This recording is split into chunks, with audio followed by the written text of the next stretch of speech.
পরামর্শ নেওয়াটা প্রয়োজন। নদার উঠো। দিলের ওই আঁকে আঁকে ভাড়ে আয়ে।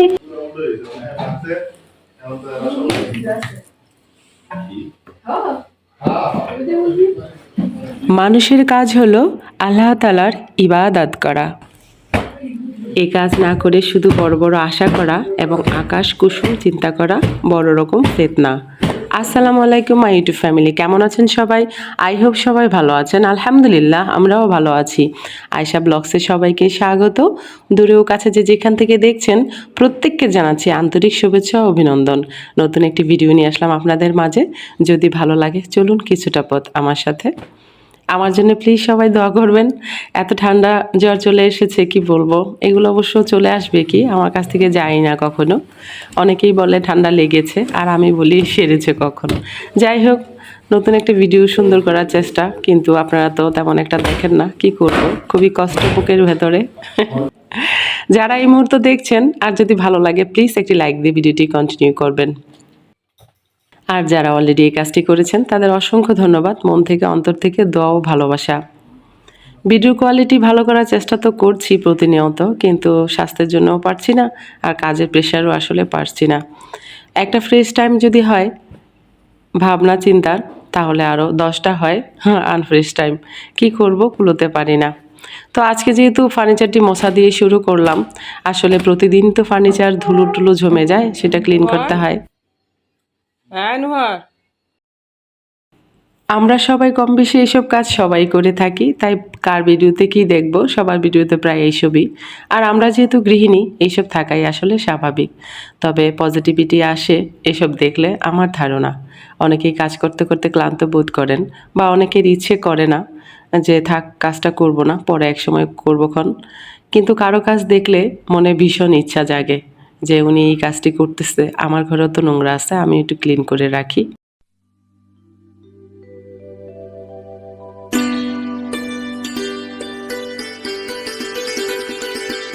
আমরা যদি প্রতিনিয়ত গোছগাছ করে রাখি, ঝেড়ে সময় রাখি, তাহলে কিন্তু আমরা গৃহিণীদের কাজ অনেকটাই সহজ হয়ে যায়। বলবো না যে কষ্ট হয় না, কিন্তু এটা কিন্তু বলতে পারি কষ্টটা একটু কম হয়। কারণ প্রতিদিন যদি আপনি গুছিয়ে রাখেন তাহলে কিন্তু অত ডিপলি ক্লিন করা লাগে না, বলুন।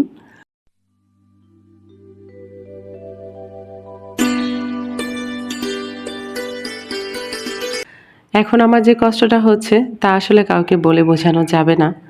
কখনো থাকছি গ্রামে, কখনো থাকছি শহরে। ছেলের এক্সামের কারণে গ্রামে আসতে হয়। মেয়ের যখন এক্সামটা শেষ হয়ে যাবে, মেয়ের সবে শুরু হবে 24 তারিখে মেবি, তারপর একবারে হয়তো চলে আসা হবে ঢাকা শহরে, আর হয়তো গ্রামে যাওয়া হবে না কোনো ওকেশন ছাড়া। যাই হোক, এভাবেই চলছি। আর আমার বেডরুমের ছেলেদের ঘরের আগেই ঝাড়ু দিয়ে বের করে রেখেছি, এখন শুধু ড্রয়িং রুম আর মেয়ের রুমটা ঝাড়ু দিচ্ছি। আমার ধারণা, আপনি যখন ঘরটা মুছবেন তার আগে সুন্দর করে ঝাড়ু দিতে হবে। কারণ ঝাড়ু যদি সুন্দর করে না দেন তাহলে কিন্তু ঘর মোছা লাগে না আসলে। সর্বপ্রথম আমি ফার্নিচারগুলো মুছে নিয়েছি। এই কাজটা আমি আসলে সবসময় করি না। আমি সর্বপ্রথম ঝাড়ুটা দিয়ে নিই, তারপর ফার্নিচারটা মুছি। নইলে ঝাড়ু দিলে পরে ফার্নিচারে আবার সে ধুলোগুলো যায়, এটা আমার ধারণা। তো সবসময় তো নিয়ম ধরে আর কাজ করা সম্ভব হয় না। যখন সময় সুযোগ হয় তখন সেই অনুপাতে আসলে কাজ করা হয়। এখন বর্তমান আমার অবস্থান এমনই যাচ্ছে। যদি প্রত্যেক মুসলমানের কাছ থেকে 1 পয়সা করে চাঁদা নেওয়া যায় তবে লক্ষ কোটি টাকা জমা হবে। তারপর সেই টাকা মুসলমানের কল্যাণে ব্যয় করা সম্ভব হবে। আবার কেউ কেউ বলেন, যদি সূরা বাকারা 1 মিনিটে 7 বার পড়া যায় তবে 7 আসমানের বাদশা হওয়া যাবে। এইসব কল্পনায় হিসাব করা হয়, বাস্তবে কোনো কাজে না। যেমন এক মুদি দোকানদার মহিষের গাড়িতে করে তার স্ত্রী সন্তান নিয়ে সফরে বের হলো। কিছু দূর যাওয়ার পর রাস্তায় এক নদী পড়ল। গাড়ি থামিয়ে এসে চিন্তা করতে লাগলো নদী পার হবে কিভাবে।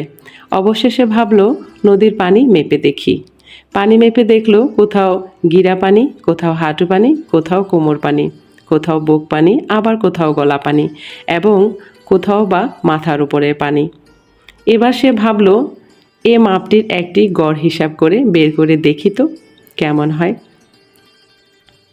কাগজ কলম নিয়ে সে হিসাব করতে লাগলো। হিসাব করে দেখে নদীতে গড়ে কোমর সমান পানি আছে।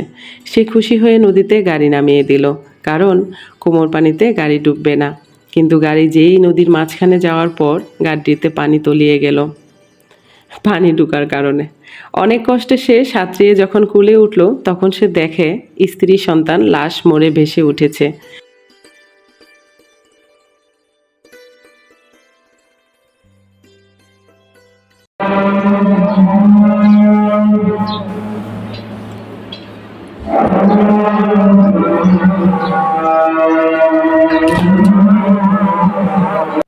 কাগজের হিসাব তো ঠিকই আছে, অথচ পরিবার ডুবলো কেন একথা সে বুঝতে পারল না।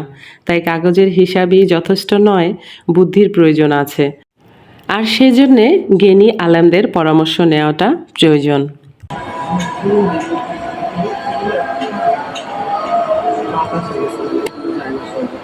এগুলো সব যদি একসাথে থাকতো ঘুমায় না মানুষকে কোন পাগল এরকম।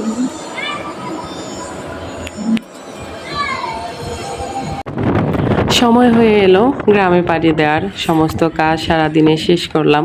কিছু রান্না করে ডিপে রেখে এসেছি, নুরের আব্বু বাচ্চাদের নিয়ে পরে খাবে। মাইশামণি মেজো ছেলেকে নিয়ে চলে আসলাম আমি গ্রামে। যখনই আসছি অনেক কিছু চিন্তা করছি, ঘুম তো আসছে না। আবার বাসায় যাওয়ার পরে কত কিছু ধুতে হবে নতুন করে। ধুয়ে এসেছি তবুও তো তেলাপোকা বা এটা সেটার ব্যাপার থাকে, তাই না? দুই জায়গায় কাজ করতে করতে আমার অবস্থা আসলেই বেহাল হয়ে গিয়েছে। আমি কি বলবো, এখন বর্তমানে আমার যে কষ্টটা হচ্ছে, আমি কারো কাঁধে মাথা রেখে যদি বলতে পারতাম আর দুফোঁটা চোখের পানি ফেলতে পারতাম তাহলে হয়তো। যাই হোক, কাল্পনিক কথা বাদ দিই, বাস্তবতায় ফিরতে হবে। আমরা যখন পরীক্ষা দিই, যে কোনো এক্সামের সময় চিন্তা করবেন সব সময় শয়তান চতুর্দিকে আপনাকে বাধা দিবে, অনেক রকম কিছু আসবে। তো সেইগুলা পার হয়ে চলাই জীবন, সুন্দর জীবন।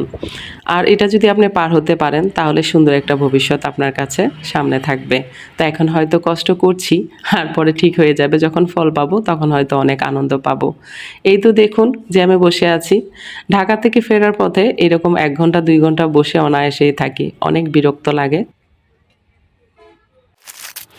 যে কোনো জিনিসই যখন আপনি মেনে নেবেন তখন স্থিতিশীলে আসবেন, আর যদি মেনে না নেন তাহলে এর থেকে কষ্ট আর কিছুই নেই। এখন মাইন্ডসেট করে নিয়েছি এভাবে জীবনটা চালাতে হবে। সকাল সকাল চলে গিয়েছি মুদি দোকানে, আর যা যা লাগবে ঠিক নিয়ে এসেছি। তেল,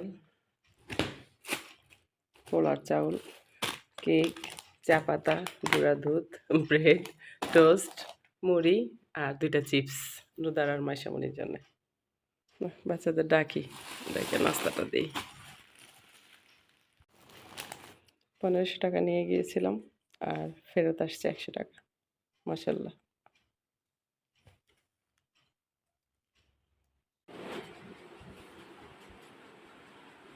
উঠো উঠো মাইশামনি।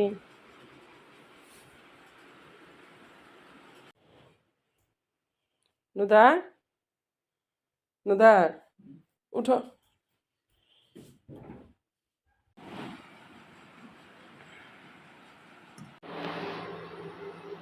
কখন চা বসাইছি, এটা কোনো কথা? দেখেন অবস্থা কি করছি চা ঢালতে গিয়ে। কষ্ট, আনলিমিটেড কষ্ট। আর চাকরি কথা বলবো, চা না খেলে আসলে ভালো লাগে না, এটাই হলো বড় কথা।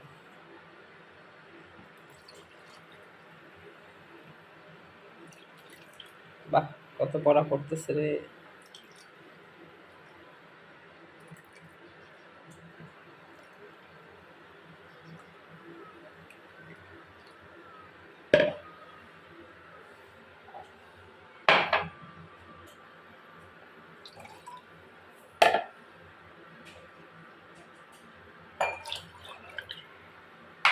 দেখেন অবস্থা। বসো এখানে। ফলও তো খাইলা না। আচ্ছা এটা তুলে রাখি, একটু পরে খাই। ডাকনা রাখা লাগবে, ডাকনাটা নিয়ে আসবো না।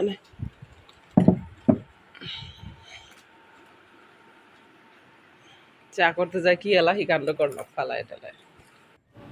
तुझे याद न मेरी आई किसी से अब क्या कहना। तुझे याद न मेरे आए किसी से अब क्या कहना। दिल रोया क्या के भर आए दिल रोया क्या के भर आए किसी से अब क्या कहना तुझे याद न मेरी आए किसी से अब क्या कहना दिल रोया क्या के भर आए दिल रोया क्या के भर आए किसी से अब क्या कहना तुझे याद न मेरी आए किसी से अब क्या कहना। নিশ্চয়ই আমার ফাটা গলায় গান শুনে আপনারা এখন অজ্ঞান হয়ে গিয়েছেন। প্লিজ প্লিজ অজ্ঞান হবেন না, একটু ভিডিও এখনও বাকি, ভিডিওটা দেখে একদম অজ্ঞান হয়ে যাবেন। যদিও দ্বিতীয়বার চাটা আমি জ্বালিয়েছি আর এটা ঠিক না, কিন্তু কিছু করার নেই। অনেক কাহিনী নাটক করার পরে চা তো বান গায়া, বাট ঠান্ডা হয়ে গিয়েছিল আর আমি ঠান্ডা চা খেতে পারি না। বাচ্চাদের চা নাস্তা দিয়ে আমি চলে আসলাম ছাদে। সুন্দর সুন্দর শিউলি ফুল কার পছন্দ, এই শিউলি ফুল দিয়ে ভিডিওটি শেষ করছি। বন্ধুরা, আমার ভিডিও যদি আপনাদের ভালো লেগে থাকে তাহলে অবশ্যই লাইক কমেন্ট শেয়ার করবেন, পাশে থাকা বেল আইকনটি ক্লিক করে দিবেন যেন নেক্সট ভিডিও পোস্ট করার সাথে সাথে নোটিফিকেশনটি পেয়ে যান। ভালো থাকবেন, সুস্থ থাকবেন, নিরাপদে থাকবেন, পরিবারকে সময় দিবেন, আর হ্যাঁ অবশ্যই পজিটিভ থাকবেন। আজকের মতো এইখানেই রাখছি, দেখা হবে নতুন কোনো ভিডিওতে। আল্লাহ হাফেজ।